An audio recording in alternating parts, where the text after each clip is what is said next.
Assalamualaikum warahmatullahi wabarakatuh. Halo semuanya, kami dari Kelompok 7 mata kuliah Fonologi kelas A2 yang beranggotakan 6 orang. dengan saya sendiri Muhammad Nazar Al-Azhari. Saya Rayuni. Saya sendiri bernama Muhammad Irfan. Saya Nur Indasari.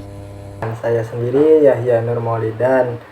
Pada video ini, kami akan memaparkan atau mempresentasikan terkait materi fonetik yang sudah pernah dibahas oleh kelompok 2 pada presentasi minggu lalu, dan di sini kami akan mencoba untuk mengulang menjelaskan terkait materi fonetik tersebut. Namun sebelum masuk ke pembahasannya, saya akan menampilkan peta konsep yang telah kami buat terlebih dulu sebagai berikut. Berikut video pembahasannya. Pengertian fonetik. Fonetik adalah ilmu bahasa yang mempelajari suatu bunyi dalam bahasa yang tanpa melibatkan bunyi tersebut memiliki pembeda makna atau tidak. Dan jenis-jenis fonetik. Jenis-jenis fonetik ada 3, yaitu fonetik artikulatoris, akustik, dan auditoris. Yang pertama itu fonetik artikulatoris, itu adalah alat ucap yang awal mengeluarkan bunyi yaitu lidah, dan akustik itu adalah gelombang suaranya, gelombang bunyinya, dan yang ketiga auditoris itu adalah pendengarnya. Pembahasan berikutnya mengenai transkripsi fonetik. Transkripsi fonetik yaitu penggambaran suatu bunyi bahasa menggunakan lambang-lambang khusus yang disebut simbol fonetik. Nah, huruf fonetik tersebut dibuat berdasarkan huruf alfabet atau huruf Latin yang dimodifikasi atau diberi tanda-tanda diakritik. Lalu, pembahasan berikutnya mengenai kegunaan transkripsi fonetik yaitu terbagi 3 macam. Yang pertama, kegunaan transkripsi fonetik. Yang pertama dapat menggambarkan cara pengucapan kata dalam bahasa secara detail. Lalu yang kedua, mampu menganalisis bunyi bahasa atau dialek secara detail sebagai data ilmiah. Dan berikutnya yang ketiga, dapat mengetahui proses fonologis dalam bahasa dengan melihat perubahan bunyi dari bentuk dasarnya. Pembahasan selanjutnya yaitu sistem transkripsi fonetik.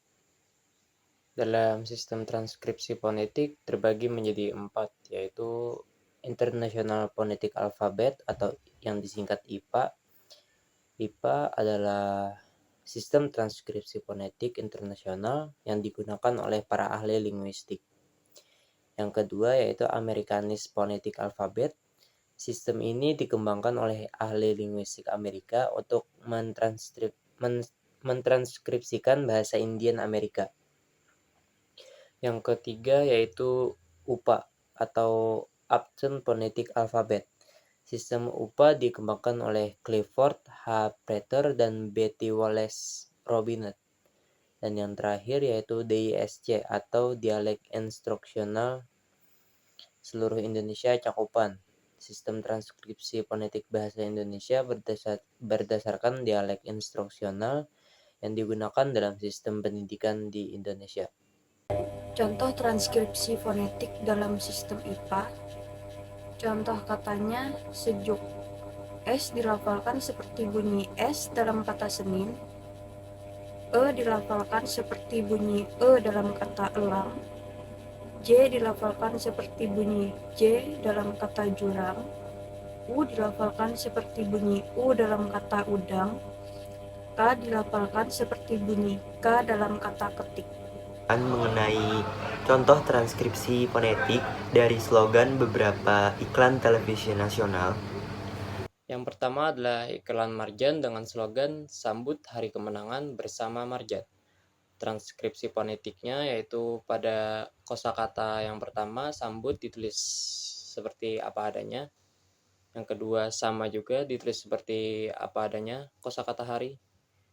Yang ketiga kosakata kemenangan, huruf E dalam kemenangan di sana ditulis secara terbalik. Jadi bunyinya seperti E bukan E. Jadi pembacaannya kemenangan. Sedangkan kosakata yang eng ditulis huruf N namun memiliki ekor di bawahnya. Terus kosakata yang keempat bersama ditulis secara seperti sebelumnya, sama juga seperti kosakata yang kelima. Yang kedua, iklan Indomie dengan slogan gurih segar 5 kuitnya, nyaman banget. Transkripsi fonetis menjadi seperti ini. Pada kata gurih, U itu tinggi terbuka bulat. Kata segar, E-nya terbalik karena tidak bulat seperti elang, seperti pengucapan elang. Pada kata limau, karena diucapkan terasa ada huruf W, maka ditulis menjadi limau. Ada W kecil di samping A, ke bawah. Pada kata kuitnya, karena ada alfabet NY, maka ditulis kuitnya. Sama seperti kata nyaman, ada NY atau eng, maka ditulis naman. Yang keempat adalah iklan Nescafe dengan slogan Nescafe rasa ala kafe. Transkripsi fonetisnya menjadi seperti ini. Pada kata Nescafe terdapat kata sca yang dibaca ska, sama seperti dalam pengucapan skala dibaca Nescafe. Pada kata rasa ala diucapkan apa adanya seperti ejaannya, rasa ala. Pada kata cafe itu dibaca sama seperti Nescafe, kita ucapkan kafe.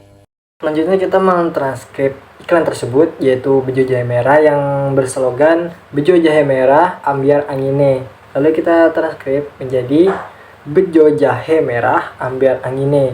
Di kata bejo itu